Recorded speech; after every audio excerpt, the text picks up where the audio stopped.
Oakley dokley. So we got a couple of shout outs before we get going on the podcast. I think we're just going to wait to the end to talk about our Christmas campaign, but I think we should talk about it at the start. I think we should mix it up. So for anyone that already knows and has been following us for the past couple of years, we've had this Christmas campaign for Basildon Hospital, and it's to support the children and staff there that are actually find themselves in hospital over Christmas.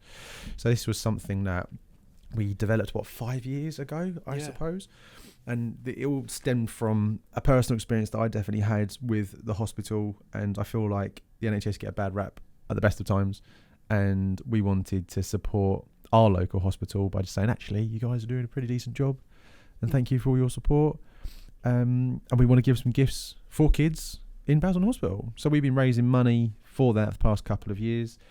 I think we've raised about £10,000 so far for them over the past couple of years, which has been pretty cool.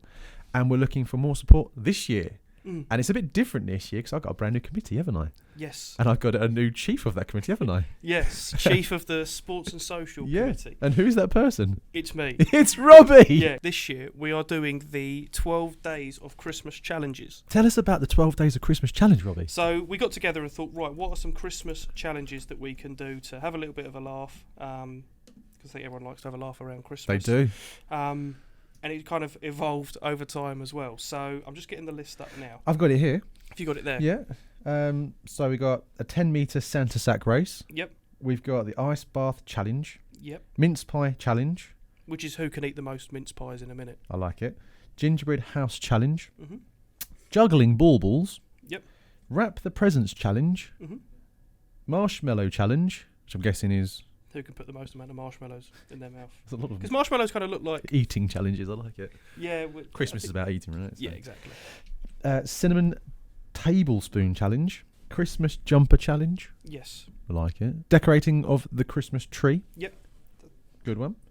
Which LinkedIn will vote for as well. Yeah, I think it's a great one. Yeah, LinkedIn will be the deciding factor on that. I like it. And the very Christmassy keep you up challenge. I like it. And the last one, number 12, the putting challenge. Yeah. Golf putting. Yeah.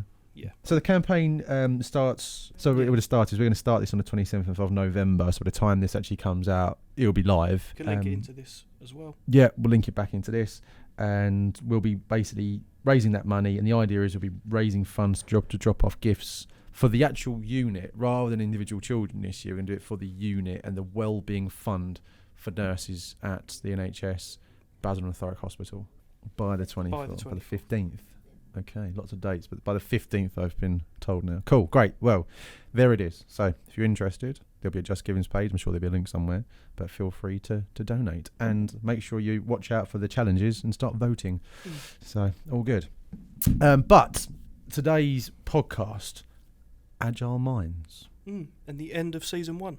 And the end of season 1, which is actually quite a monumentous occasion for us. We've actually managed to keep consistent. Thank you to Dev Reedy and Ivonna, really, in terms of the content, what we're actually doing.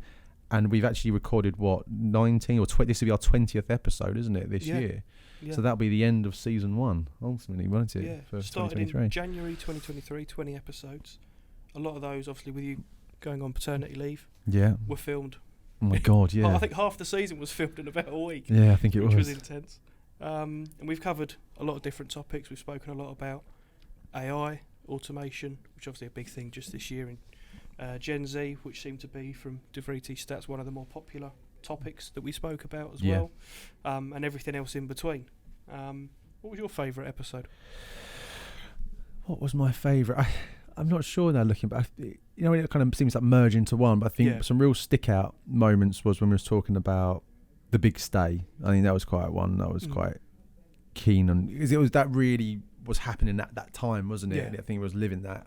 I think talking about the difference between like Gen Z and the way of the workplace, I think that was quite an interesting one as well. So yeah, I think we covered some really good topics, but I'd say those two for me were quite standout. Yeah. I'm going to go the Halloween one. I didn't want to be so obvious. I didn't want to be like that. I mean, that was the most fun. Yeah, that was the most fun. Yeah.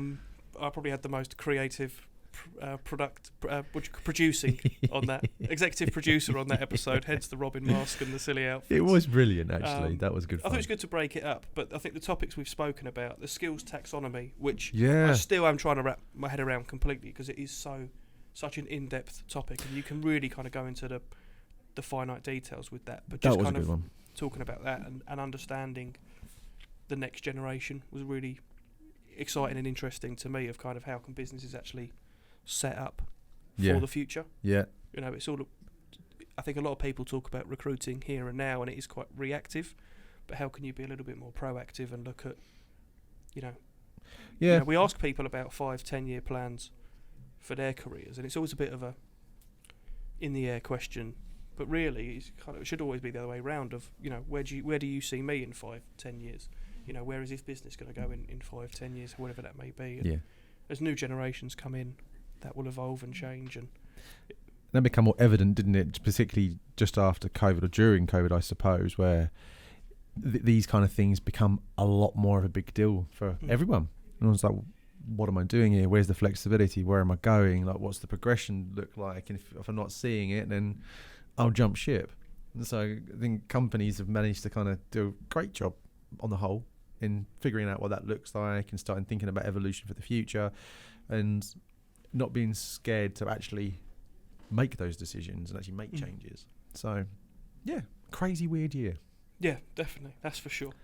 But But kind of leads us, go on. Kind of leads us on quite nicely to this final topic for the year in Agile Minds and how people can evolve talent management strategies. Yeah, and it's an interesting one because I think it wraps up this year quite nicely because we've almost had to have an Agile mind. I'd like to think that we've always done this. I always think that maybe we can pivot on in making decisions quite quickly, quite measured, and it makes an impact. And I think that kind of mindset has definitely grown in different industries.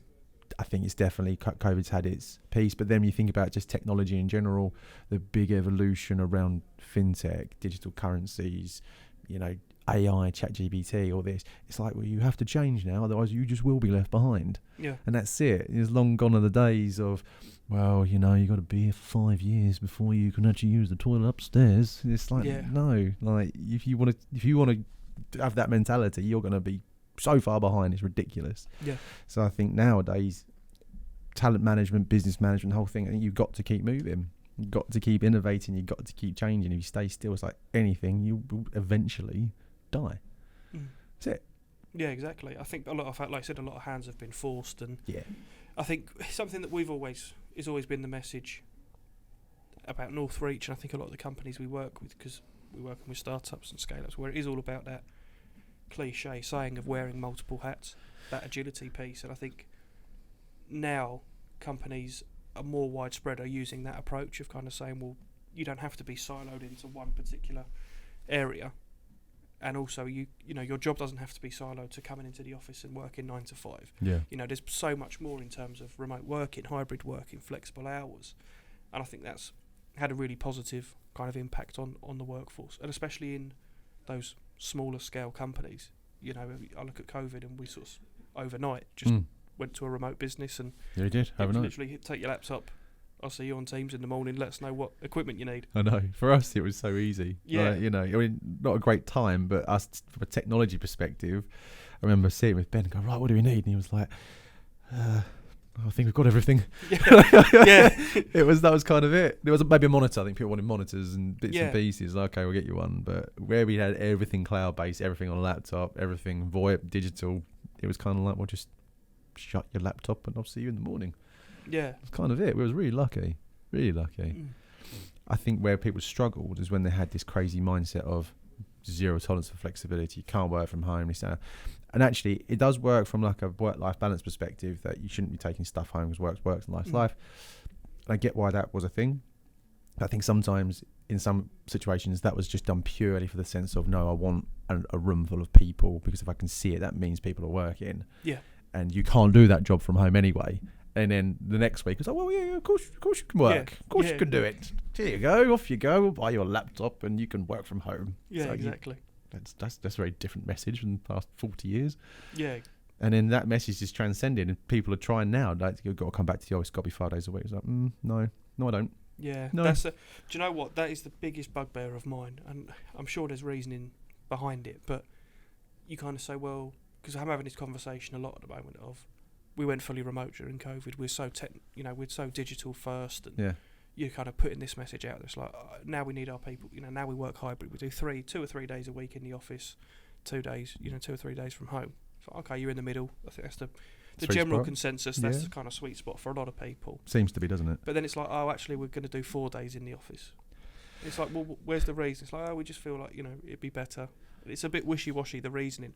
It is. And I think it is that if I can see you, I know you're working. Yeah, it's hard, right? Because you want to have that kind of community feel. Mm. And I think we have that more naturally here. There's flexibility to work from home, but because we use a hive mind, it's very difficult to be able to work from home.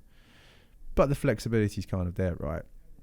Whereas some organisations just kind of just straight up go, no, you're just coming in and that's it. Mm. I get it from both points. I completely get it when people have got things that they want to get done and they want this flexibility to open, get the boiler serviced or got to go to the dentist and whatever. Mm. I think unfortunately the few just ruin it for the majority. Yeah. And I think that tends to happen a lot on both sides, where I've even seen it the other way around, where a lot of people are working from home and others go into the office not to work. Yeah, that was a massive thing. Right. I think it was one of the busiest times for people to go into London right after COVID and lockdown. Was a Thursday late morning. Yeah, really. Yeah, that doesn't surprise me. Get in at 12, do a couple of hours work, and then everyone would shoot off to the pub. And then work from home on a Friday. Yeah, makes good sense. Yeah. I mean, I love the logic. I've got a lot of time for it, to be honest with you. But it just, it works when you've been caged up in lockdown, working from home. Yeah. But then after a while, you go, right, we kind of need to get some bit of normality as well. But yeah, I personally am more productive from home. I'm definitely more. Squirrel. Yeah. I get distracted really easily. I'm at home, it's just crack on. I'm the same. Literally, from home, I can smash out so much more, so much quicker. So I'm trying to find that balance. I like being in though. I like having that disconnect from work and life. And during that whole period of working from home, I quite enjoyed it. Like, just get stuff done, make it happen. But then I found I went so extreme when I was just not having lunch and just doing calls and working till like 8-9 o'clock at night, and it was just burning out over a longer period of time or a shorter period of time. So yeah, but within all that kind of said, and bringing it back to what we want to talk about, I think it's helped us really be quite agile in our approach and actually change things up quickly. And it's like you can use technology like Teams and Zoom to do more video calls and meetings and have more business development opportunity, start looking things more globally. All these things started happening because we thought, well, the world was small anyway, and now it's just become even smaller and even more connected. So I think it's about adapting that and thinking about, okay, well, where can this actually go? Let's stop thinking like a small agency in Billericay and think that we can attack things completely globally now. Yeah. And we can, and we're proving that, which is a mad thing. And even in our scope that we've done with your role, right? We've kind of gone from you're like the Sam Allardyce, right? Really, you go with this role, that role, that role. Yeah. But then there's like we pivoted that. Thought that's the opportunity, that's the growth, that's where the need actually is in the market within biotech US. Let's make it happen. We're lucky, I suppose, that we can just make those decisions, and we're small enough to do it. I think if you work in a big kind of conglomerate, it's probably a lot more like trying to steer the Titanic when it's trying to make change. But when you're small, you can just be nimble. Yeah, exactly. So it doesn't have to go through all that red tape. It's, are you happy? Are you happy? Are you happy? Done. Let's go. So definitely. I think it's, and I think a big part of the agility part is empowering employees as well. Yeah. So look, I think it kind of links into what we were talking about last week in terms of, do you value output or time? And that kind of conversation. Last week, and I think the agility piece links in so well with that. It's like, you can, work from home where you get the boiler fixed, but if you haven't done anything and you're just off, then it's like, well, okay, we need to kind of rein that in. And on the flip side, if you've done everything you need to, then you've done everything you need to. So it's got. Well, funny enough, it is my dad's birthday today. This isn't a slight jab, but it's kind of saying, like, if I get everything done, do I need to be sitting here till 8 o'clock if everything I need to do that day is done. Yeah. But vice versa, if I'm sitting there going, it's my dad's birthday, can I chip off at 7? And you go, well, you haven't done anything I've asked you to, or anything you need to. It's like, well, Yeah. why don't you do the job and then we can have those conversations? Get it done. Yeah. It kind of needs to go hand in hand, where I think so. people can pivot and change their roles and kind of get involved in other areas. You know, even the whole committee thing, to use just myself as an example, right? It's not the day job, but then it's like, we can do that, but then it has to go hand in hand with the output as well. I think it's that fine balancing act of keeping people happy, empowering the employees, but then getting the right results from that as well. Yeah. And knowing that if someone isn't as productive working from home, is the output going to be at the level that they need to be? Yeah. Completely. I don't necessarily think it's as black as white as you're not productive at home, so you have to be in the office every day. You can say, well, look, if you're giving 110% when you're in the office and 90% when you're at home, you're kind of in a happy. It balances out, right? Yeah. No, it does. I think, and this is definitely quite controversial, and it definitely is more kind of aimed to more individuals that are starting their career. I don't like remote working for them. No, I don't. I really don't. I think it's almost like expected now from everyone. Everyone gets this kind of opportunity to work from home. But I don't know many roles where when you start off as a junior where you don't need support and you can go, you just get on with your day. And maybe, arguably, it could just be like data admin and some really basic things that you could actually do.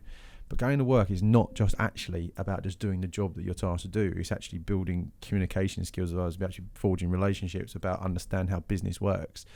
And if you've got a room full of people doing that thing every day, that's why it makes sense for you to be there more often than not. And so I've always kind of played with that one. And I get you can be flexible with them, say that same thing. I have a boy that needs servicing as well and whatnot. Yeah, like, but there's the to occasions. but to have that mindset to start your career to be like, well, I need that, and it's like, well, why? Because we're giving everything to you, and you're here to be a sponge and learn and be an asset to the company and society as a whole. And for that, like we spoke about last week, we're going to teach you how to fortify yourself in a commercial kind of capacity, learn a skill, learn good communication, build relationships, and you think you're going to do that behind a screen for 8 hours a day. I don't see it. Yeah, and I agree. Do you know what? I'm sure DeVriti's going to correct me, but I'm sure that the stat is that entry level and junior roles are more likely to go into the office than not. Yeah. You spoke about that. Yeah, I don't know the exact figure, but I'm sure it is those entry level. It was the people that want to work from home the most are those that aren't old school in their approach. Yeah.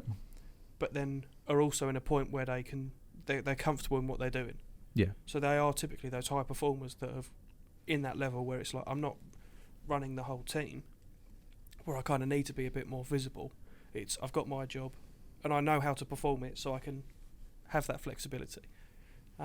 But I think, for people to kind of work from home at that junior level when you are still understanding what's going on, it's difficult to pick up the things that you get almost subconsciously just by being in the office and hearing what people are saying and overhearing conversations that are happening around you.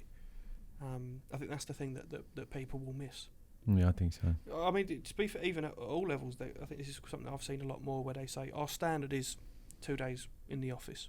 If you want to do more, then by all means feel free to, but minimum 2 days a week in the office. But for your probation or for the first 2 months, until you kind of know the business and you've kind of got your feet under the desk and you're away, you need to be in the office 4 days a week. Yeah, I think that works quite well. 'Cause then, I'm with you on that. We used to have this very old school thing in our firm that I used to work for. It was done in a bit of a, I suppose, if you was like a good performer, you earned the right? So you did everything you need to do, you earn the right. You're here for a decent amount of time, you know what you're doing, you earn the right. And I think that's the same logic kind of applies in this kind of stuff, is that show us that you're capable, show us that you're trustworthy, show us that, you have all those kind of qualities that you need to be a good employee, a good human, and we can trust you, and then you get more. It's like having children to a point. You don't want to give them everything to start with. It's too overwhelming. I don't know what to do with myself. And it's just like, so it's about staging it and just making sure that those kind of milestones are hit, the expectations are there, the trust is built, And then it's like, well, off you go. I trust you to do your job. I trust you to actually get things done. That is not bedded in from day one. No. That you earn that. You earn the right. Mm. I never thought I'd actually say that ever again.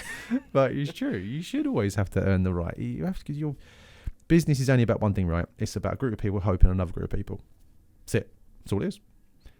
So how do you expect to do that if you haven't got the trust? If people don't trust you, you're not going to do good business. No. Simple. Yeah. Overly simple? Too simple? I think simple enough. Simple enough. Yeah. Yeah. But I like this idea with like agile working and but technology and stuff aside, being able to pivot quite quickly from a management perspective. I suppose the angle here really is about getting employees to really weigh in around how the company can move and change and develop, right? And I suppose we've done this over the years around our brainstorming sessions, right? Yeah. So actually go, right, here's an idea. Let's just scribble it out. What do people think? You know, it's even like the social committee most recently. You know, that was starting for me to become like a thing that was in my brain, but I didn't have enough time to think about it. So it made sense for the employees to make that and go, well, someone else can own that. What do you want? You know, what do the employees actually need? What do they want? How do they feel they need to be supported? I thought that was quite a good little move. Even the working arrangements, you know, all that kind of good stuff. I think it's wicked to get feedback from employees because ultimately they are the ones really that are the engine. Yeah, that is true. It's that balancing act, right, of making sure that people are happy and performing. And I think they go hand in hand, right? If people are unhappy, they're not going to perform to the level that they need to. And if people are happy, they're going to perform. Yeah, I think so. Yeah, I think there's a lot of talk here as well around the learning and adaptation side of things. We've already kind of touched on it, but I think a lot of it is a case of not siloing people and saying, okay, you work as a finance, you work in the finance team at the moment. If you're just come out of university, maybe go, look, I like the business, but maybe this finance isn't for me. If you've got good people, why should they necessarily be confined to that area? Pigeonholed, yeah.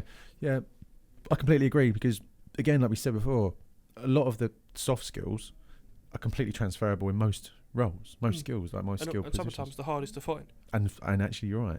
And you hear this a lot, right? And you probably, where I'm coming from, is when you got a candidate going for an interview, great candidate goes in for an interview, the manager turns around and goes, yeah, I just don't see them being here in 5 years. You think, and? Yeah. Do you want to be here in 5 years? Yeah. You think, right, I don't see him doing this job in 5 years. Well, yeah, no shit. Who would want to do the same job for that period of time? It always has to evolve and change. Like, that's kind of what we're doing here. That's why you're hiring in the first place. Yeah. Like, I find it perplexing to anyone that actually sits there and thinks, 5 years' time, they're still going to be doing that, or I've got this trajectory for them and I don't see them doing that there. And it's like, but what can they bring to you the next 36 months? Yeah. You know what I mean? Like, what targets and deliverables you got to do now? 3 years, they reckon. Most people spend in one role. Yeah, and they should. I think a lot of people misconstrue this to be one company. Yeah. But you could be you're at a company for 10 years, but every 2-3 years you're doing a different role. Yeah. Whether it's upwards or and I think the sideways piece is so important as well. To kind of say it doesn't just have to be I start out as an analyst, then I become a manager. Yeah, follow that linear line. Yeah, then I'm director, then I'm VP, then I run the team. It's like, okay, how do you actually pivot into other areas? Yeah. And I think so many teams are so cross-functional and some of the skills are so transferable that people just don't.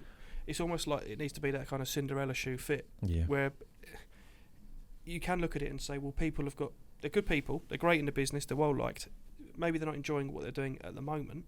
How do we pivot that into other areas that benefit the business and benefit them to kind of go to that next level, or even if it's just the same level, but just in another area, I think that's a really important thing, and offering people that training and development, so that if you are a small business, you might not have a entire marketing team, a creative team. You've got copywriters, SEO. You might need someone that's got a little bit of everything, but then why can't you train salespeople to be able to create their own graphics, or vice versa, train the marketing and creative team to understand what goes into that sales process, so that everyone's kind of on the same wavelength and can kind of cross over a little bit, rather than this is my job, this is what I do, and that's your job and that's what you do, and we meet here. Yeah. You know, I agree. You know what? It's one company that unfortunately letting quite a few people go just through like redundancies and stuff. But I've been talking to a couple of prospective candidates from there, and within that, and you'll learn this, within this biotech kind of field, particularly when it gets to more manufacturing of a drug, it tends to be quite silent in the sense you either do like a quality type role, production type role, supply chain or whatever. But there's a company that says inherently you're a production individual, right? So you're creating this drug for batch runs and whatnot.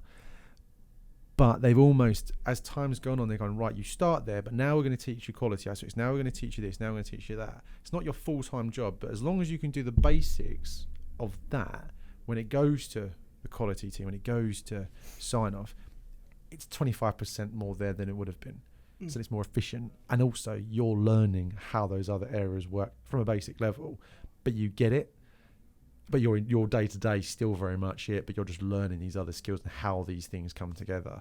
And I thought, it's brilliant, but people hate it because they look at their CV and go, oh, well, they don't just do production. Yeah, do we need they? a specialist. Yeah, It's like they are a specialist. They are. They just know other things. Yeah. And it's like, they probably want to do this. They probably want to change that. Probably, really. Yeah, that's the biggest bugbear. It's like, you can't tell by looking at a CV what someone wants to do. No.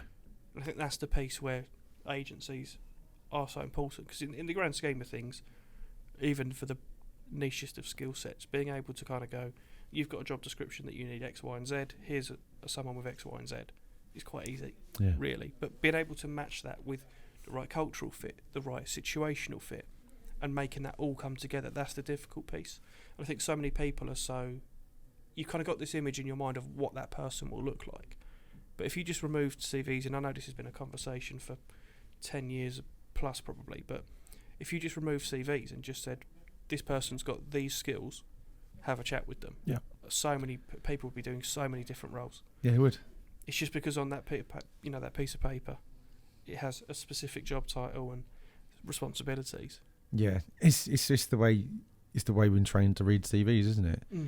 You know, you don't look at the inherent skill it takes to do the job. You just look, well, have you done it before? And have you got like a decent enough badge on top of it for a decent amount of time that makes us suggest that you're more likely to perform in that specific role over someone that just has the skills to do the job.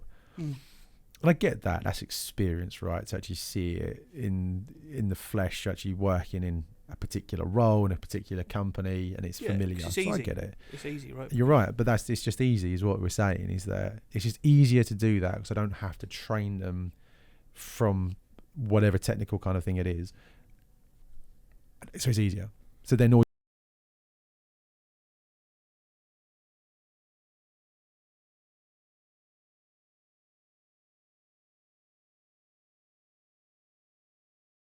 the soft stuff. Yeah. You know, because the proof's always in the pudding. What you actually do technically in any kind of role is only achieved by what you put out when you're employed, not in that interview room. Even in a test, doesn't really give you a real indication of what it's actually like to work wherever it is you're working day to day. No. It's a shame you can't do like trial shifts. Like we Some used to get people like do, your don't first bar job. Like I'll give you a trial shift, which Yeah. is free paid labour. Free labour. Well, that was always the stigma attached to it in the end, wasn't it? Yeah, but even if you say, look, we'll pay you for a week. Yeah, So it probably works better if you're not working. I think it does. And You know, if you're currently in work, you know, kind of book a week's holiday to then go and work for a competitor. But if you're not working, but if you are genuinely out of work and people go, oh, you know, they've not done it work for a year, or they've been out of work for 6 months. Like, it's like, well, just take them on for a week, pay them for a week, see how they go. see how they get on. Yeah, I think it works like you say for people coming out of school. Brilliant education, brilliant. Out of work, completely easy. It's society though, isn't it? Like you just don't want to be out of work. You got mortgage, bills, rent, car finance, whatever. Terrible trainer habit, or whatever it is. You just don't want to take the risk.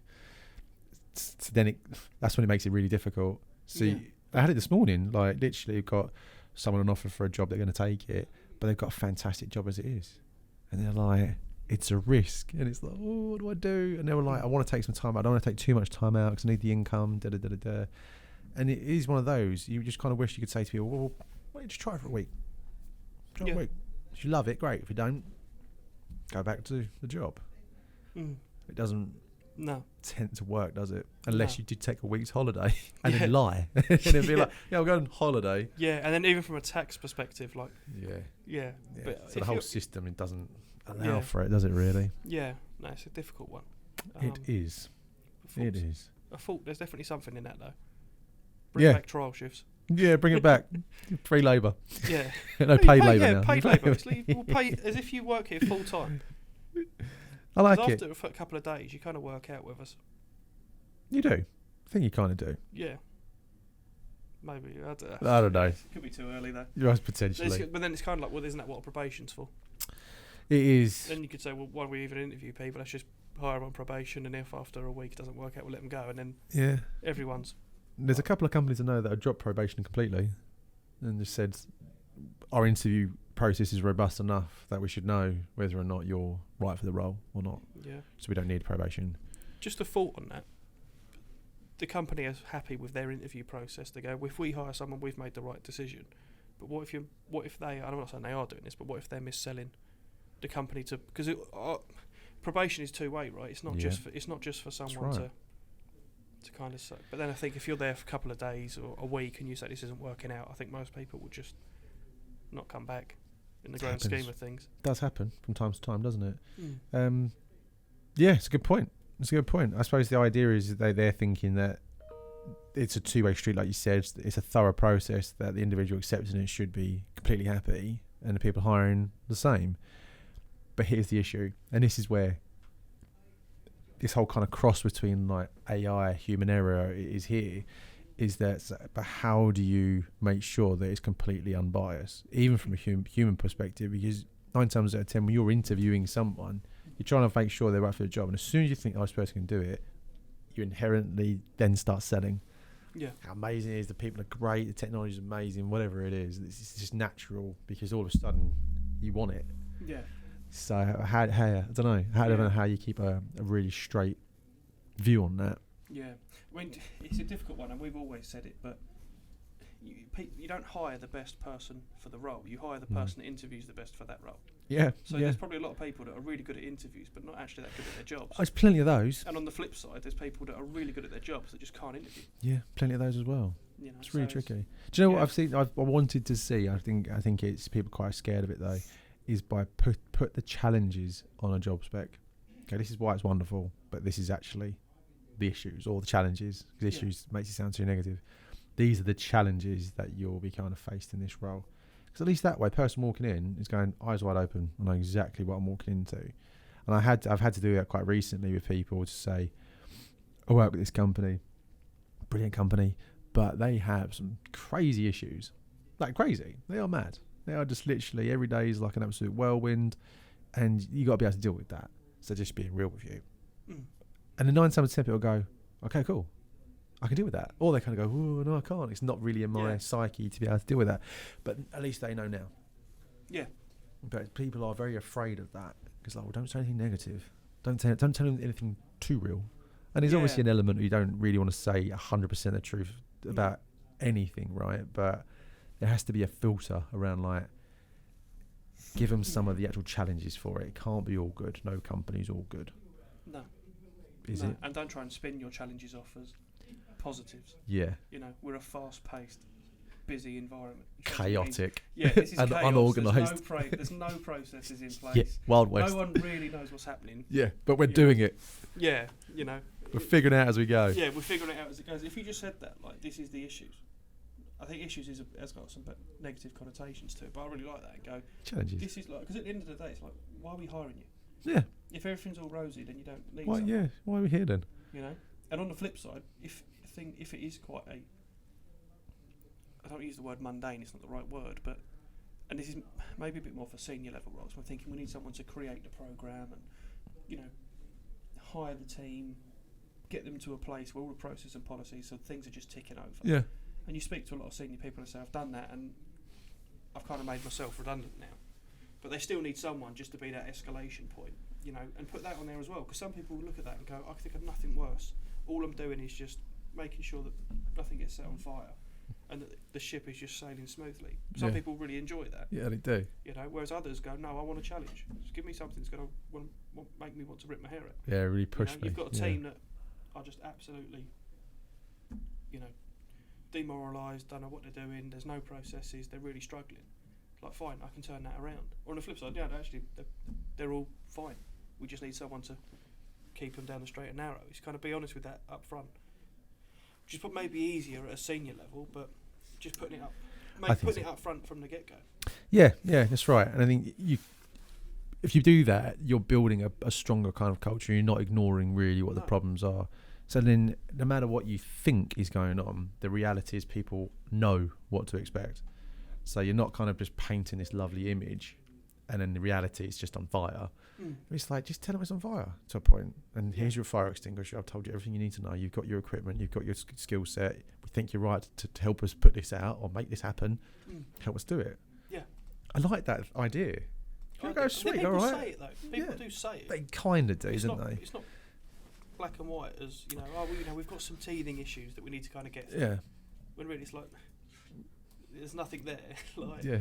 It's just being a bit more honest and open with it, and kind of saying like this is the issues that we need solved. This is why we're hiring someone. Yeah, and so I think sometimes people need to fall on the sword with that a little bit, right? That they won't be fully honest, and it creates toxic cultures for one.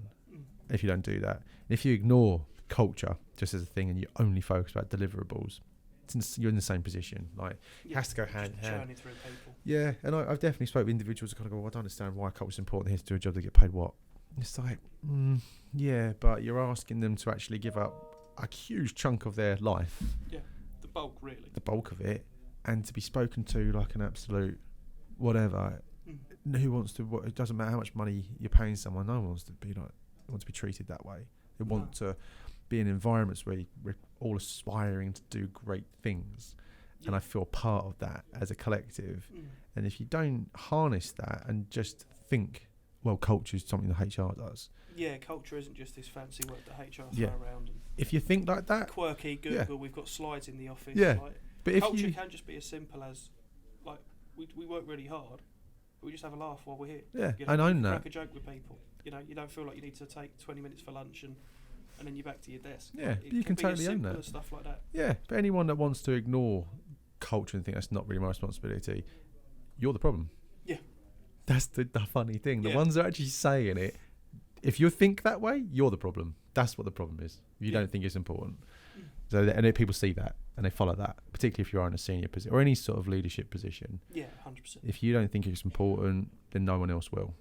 So, there you go. As that is your kind of like bit from me, my 2 pence on that. Yeah. But you know what? I think weirdly, this podcast is almost an amalgamation of everything that we've kind of spoken about this year. Yeah, 100%. It really is around making sure that we're getting feedback, thinking about culture, how we embed technology, where that's going to go, the difference between of generations and how that's changed so rapidly over the past couple of years, the big leave to the big stay, or why people are doing that. A lot of it is all been pulled from pillar to post and everything in one kind of 12-month period. It feels that way. Yeah. But if we kind of just try and wrap it up into like a sentence, I think the idea really is if you take that basic idea that business need to keep moving, changing and evolving all the time to survive, take that idea and embed in the other idea that AI is going to have its home somewhere along it. People want clear communication and progression. Think about hiring soft skills over like what's written on a CV. There's your agility. Doesn't have to be crazy complex, doesn't have to be like this massive mind map, but you can just start there. Yeah, it's exactly that. It's just looking through here, right? The key piece is dynamic talent allocation. You don't necessarily need a fixed role. No, we spoke about this, haven't we? People in the business, put them where they're best situated, and be open to having that change. Yeah, cross-functional collaboration, exactly what we've spoken about. If everyone kind of knows what everyone else does, then you're all on the same sort of page. Yeah. You've got to know how it affects your job and what you do and how it affects them. And how it inputs, definitely. Real-time demand and supply matching, I think it goes without saying, right? If you're looking at a team that are struggling, have they got the right resources? Do they need more people? Do they need different people as well? Can you switch? And I think this pulls into the cross collaboration and the kind of the first point in terms of, okay, how can we rejig things so that we're just better positioned for people and resources in each team as well, using the data like we said, using the data as well, just kind of make data-led decisions, not just kind of going on a whim, but actually kind of utilising technology to kind of go, what do we actually need in the business and where should we be taking it, where actually should the strategy be going, and that will then lead into where your agility needs to kind of go into as well. Yeah, totally. So yeah. Love it. Yeah. Cool, man. No, I think it's definitely a real great way to start the next year, and we're gonna have the whole new season kind of coming through for 2024. We're gonna have some guest speakers next year as well that we're actually going to be inviting in to talk about lots of different innovations around talent management and business as a whole, which I'm really, really looking forward to. So yeah, I think that kind of wraps up the year quite nicely for our first season of podcast. So, wow, yeah, a year. Pretty cool. It's gone quickly. It's gone quick. Like you said, we bulked a lot of it in before I went on maternity leave, didn't 7 we? episodes. That's alive. Yeah, it's like a Craig David song. It's just 7 days. 7 days of a podcast, just chatting crap for 7 days. Yeah, there was a bit. It was like it's just one conversation. Oh man, it was fun. So yeah, 2024. Yeah, well, yeah. Thanks everyone, and again, if you kind of got this far in the podcast, which would be great. First of all, no, it's been a great journey, but we've got lots more kind of content to come. We're looking to evolve this ourselves and make it as best as we possibly can. So, watch this space, and looking forward to 2024. Yeah. Merry Christmas, Happy New Year, and everything in between. Cheers, Robbie. Nice one.